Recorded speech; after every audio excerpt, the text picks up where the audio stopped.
Hello friends, Sikhism अर्थात सिख धर्म लगभग 500 साल पुराना एक इंडियन धर्म है। इस धर्म के संस्थापक थे गुरु नानक साहिब जी। एक ईश्वरवाद से लेकर मुगल के कॉलोनाइजेशन के खिलाफ एक ढाल के रूप में जो धर्म या इनके अनुयायी खड़े हुए थे वही है सिख धर्म। इस धर्म में 10 गुरु जो गुरु नानक से लेकर गुरु गोविंद सिंह तक थे। समाज के लिए किसी ने बलिदान दी तो किसी ने आध्यात्मिक ज्ञान से समाज को एक किया और दुष्ट शक्तियों के विरुद्ध कैसे खुद को प्रस्तुत करना है वो सिखाया। सिख धर्म हिंदू धर्म से निकले हुए धर्म है, इसीलिए इस धर्म को भी इंडियन मतलब भारतीय धर्म कहा जाता है। जब हिंदू धर्म है ही फिर भी इस धर्म की जरूरत क्यों पड़े, क्यों इस धर्म का नाम सिख रखा गया और ये दूसरे धर्म से क्यों अलग है, खालसा और खालिस्तान क्या है, आपको सब कुछ बताने की कोशिश करूंगा आज। चैनल में नए हैं तो चैनल को सब्सक्राइब कीजिए, लाइक कीजिए और शेयर कीजिए।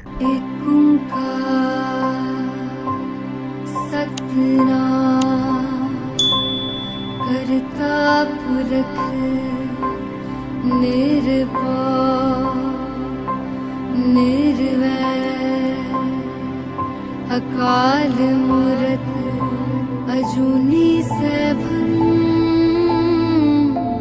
गुर प्रसाद जप आद सच जुगाद सच है भी सच नानक होसी भी सच।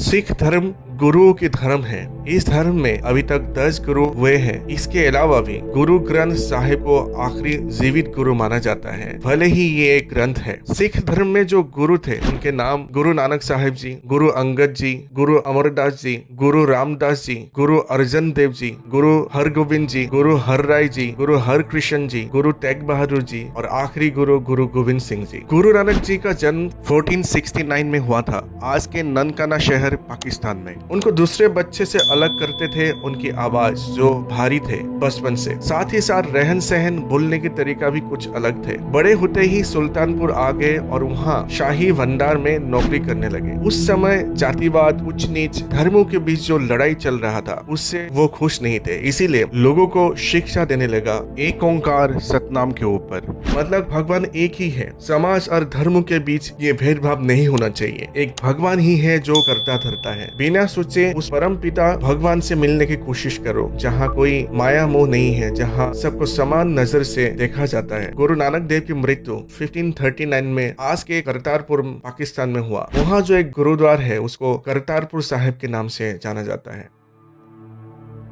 गुरु नानक के बाद गुरु अंगद ने सिख की ट्रेडिशन को संभाला। उन्होंने गुरुमुखी अल्फाबेट को ऑफिशियली ग्रहण किया और गुरु नानक देव की जो श्लोक है उसके साथ खुद के भी कुछ श्लोक कंपाइल किया और आगे अनुयायियों को बताया। उनको लगने लगा शिक्षा के साथ साथ एक साथ खाना भी जरूरी है ताकि एक स्ट्रॉन्ग बॉन्डिंग बन सके अनुयायियों के बीच में। तब से उन्होंने लंगर की व्यवस्था शुरू की। गुरु अंगद के बाद गुरु अमरदास सिख के लेगेसी को आगे बढ़ाने की जिम्मेवारी ली। उन्होंने समाज के कुप्रथा के खिलाफ लड़े थे, जैसे पर्दा प्रथा जहां स्त्री पुरुषों के सामने शरीर को पर्दे से ढक लेते थे। उन्होंने प्रशिक्षित पादरी नियुक्त करके मांझी प्राणी नाम के एक धार्मिक संगठन शुरू की।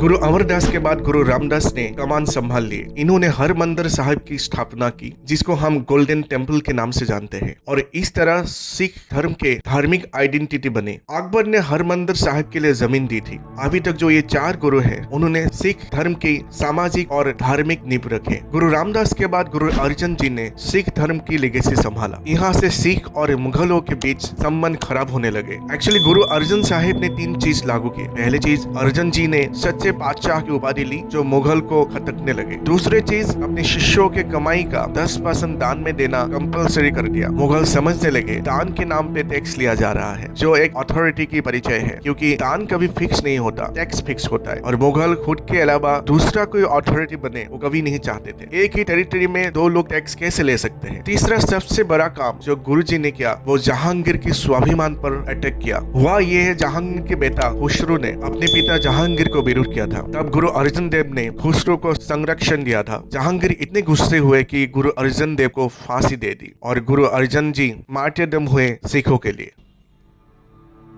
गुरु अर्जन के बाद मुगलों के खिलाफ कमान संभाल लिए गुरु हरगोबिंद जी ने। उन्होंने अकाल तख्त स्थापित की। तख्त मतलब शाही सिंहासन, जो भारत के 5 जगहों में उन्होंने स्थापित की। अकाल तख्त अमृतसर, तख्त केशगढ़ साहेब आनंदपुर, तख्त दमदमा साहेब तलवंदी, तख्त पटना साहेब बिहार, तख्त हजूर साहेब नादेड़ महाराष्ट्र। इसके अलावा भी गुरुजी ने अपने शिष्यों से घोड़ा और अस्त्र दान में लेने लगे और मिलिटराइजेशन ऑफ सिख स्टार्ट हुए, लेकिन ज्यादा कुछ मुगलों के साथ मतभेद नहीं हुए। गुरु हरगोबिंद जी के बाद गुरु हर राय सिख धर्म के गुरु बने। उन्होंने मिलिट्री स्पिरिट को बढ़ावा दिए, लेकिन मुगलों के साथ कोई भी कॉन्फ्लिक्ट नहीं हुए। गुरु राय के बाद गुरु हरकृष्ण ने अपना कमान संभाल लिया। उन्होंने 5 साल की उम्र में गुरु बने थे, इसलिए उनको बाल गुरु कहा जाता है। 8 साल की उम्र में उनका देहांत हो गया था। गुरु तेग बहादुर बने सिख धर्म की 9वीं गुरु। उस समय औरंगजेब की शासन चल रहा था। वजीर खान उस समय कश्मीर के गवर्नर थे। उन्होंने गैर मुस्लिमों के ऊपर कन्वर्जन के दबाव डाले थे, तो जो गैर मुस्लिम लोग हैं वो लोग बहुत परेशान हो गए और गुरुजी से शिकायत करने लगे। गुरुजी ने कन्वर्जन के खिलाफ पुरजोर आवाज उठाया। इसीलिए औरंगजेब ने गुरुजी को चांदनी चौक के पास सर धड़ से अलग करके मौत की सजा दे दी। अभी जो शीशगंज साहिब है वो वही जगह है जहाँ गुरुजी को हत्या किया गया था। गुरु तेग बहादुर के बाद गुरु बने गुरु गोविंद सिंह। उन्होंने खालसा की स्थापना की। Khalsa means pure. यहाँ से पुरुषों के लिए सिंह और महिलाओं के लिए कौर सरनेम स्टार्ट हुए। गुरु गोविंद सिंह ने सिख धर्म के गुरुओं ने जो भी शिक्षा, बानी, ज्ञान दिए थे उस सब को मिला के एक पुस्तक बनाया और नाम दिया गया गुरु ग्रंथ साहिब। भले ही वो ग्रंथ है, तब भी सिख लोग इसे जीवित गुरु मानते हैं। गुरु नानक जी खुद ही एक हिंदू थे, तब भी सिख धर्म की जरूरत क्यों पड़े? गुरु नानक जी ने देखा कि उस समय धर्म के नाम पर समाज में जो कुछ चल रहा था जो उनको समझ में नहीं आया, जैसे लोगों के बीच उच्च नीच, जातिवाद, सोशल इम्बैलेंस, धर्म के नाम पर इंटॉलरेंस, ये सब चीजें गुरु नानक जी को विचलित कर रहा था। इसलिए समाज में बैलेंस बनाए रखने के लिए, ताकि हर लोगों को समान नजर से लोग देख पाए, धर्म के नाम पर भेदभाव खत्म करने के लिए गुरु नानक जी ने एक ओंकार सतनाम मतलब एक ही भगवान है वो नारा दिया था। वही भगवान है, वही करता रहता है, उनके अलावा और कुछ नहीं है। और इसी की वजह से सिख धर्म की जरूरत पड़े।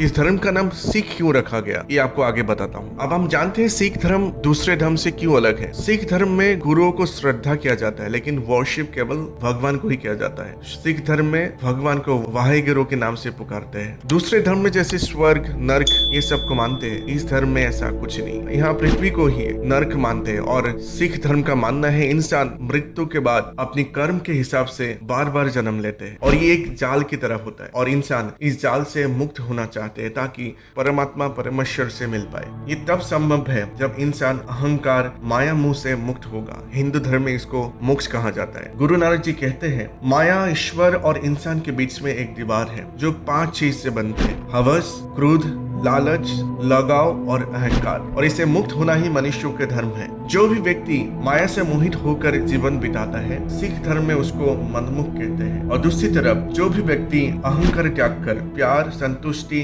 सच्चाई और सहानुभूति अपनाकर एक ईश्वर के चिंतन करके अपना जीवन बिताता है, उस इंसान को गुरुमुख कहा जाता है। नानक जी कहते हैं सिख धर्म में 3 पिलर है जिसको फॉलो करके आप गुरुमुख प्राप्त कर सकते हैं। पहला है नाम जपना। वाहेगुरु मतलब भगवान का नाम जपना है जो हर जगह विराजमान है। दूसरा है किरत करना मतलब कड़ी मेहनत, लगन और ऑनेस्टी से जीवन यापन करना। तीसरा है वन चक्र मतलब अब अपनी जिंदगी में जितना कमाई करते हो, जितना धन कमाते हो, उस धन का कुछ हिस्सा लोगों की भलाई के लिए कहीं दान करना है। जैसे लोग गुरुद्वार में दान करते हैं जिससे लंगर चलता है। हरमंदिर साहिब यूं कहूं तो गोल्डन टेम्पल में हर दिन 1 लाख लोगों के लिए लंगर लगाया जाता है।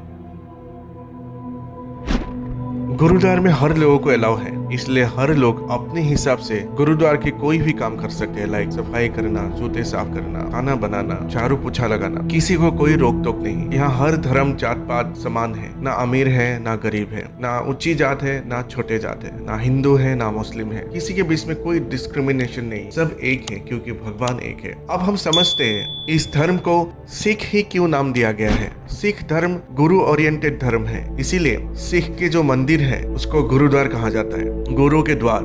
यहाँ पुरोहित नहीं होता। गुरु वो है जो अंतरात्मा को समझते हैं, पुरोहित वो है जो पढ़ते हैं ज्ञान के लिए। जहाँ पुरोहित के हाथ में धर्म चला गया वहाँ गड़बड़ी स्टार्ट होता है। सिख धर्म में ऐसा नहीं है, इसलिए यहाँ स्पष्ट कोई पुरोहित नहीं होता। बस आप सीखो और सीखते जाओ। इसीलिए इस धर्म का नाम सिख कहा गया है।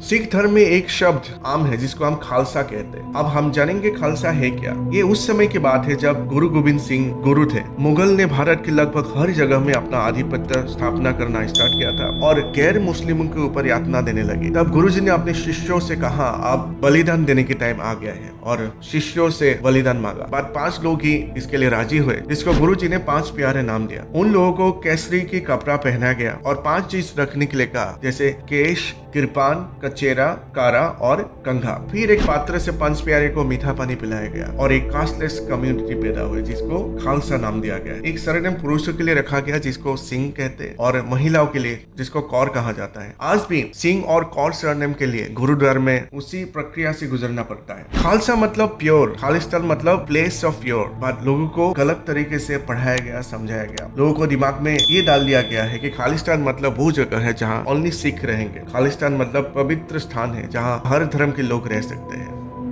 दुनिया में लगभग 2.6 करोड़ के आसपास सिख लोग हैं। इसमें से 85% सिख इंडिया में रहते हैं। भारत के अलावा भी यूएस, कनाडा, यूके, ऑस्ट्रेलिया, इन सभी में सिख धर्म के लोग रहते हैं। सिखों के योगदान भारत की आजादी से लेकर डिफेंस फोर्स तक सबसे ज्यादा है। लगभग 2% आबादी सिखों का है इंडिया में, बट आर्मी फोर्स में 10% सिख है। सिख योद्धा और त्याग के प्रतीक है। सत श्री अकाल, जय हिंद।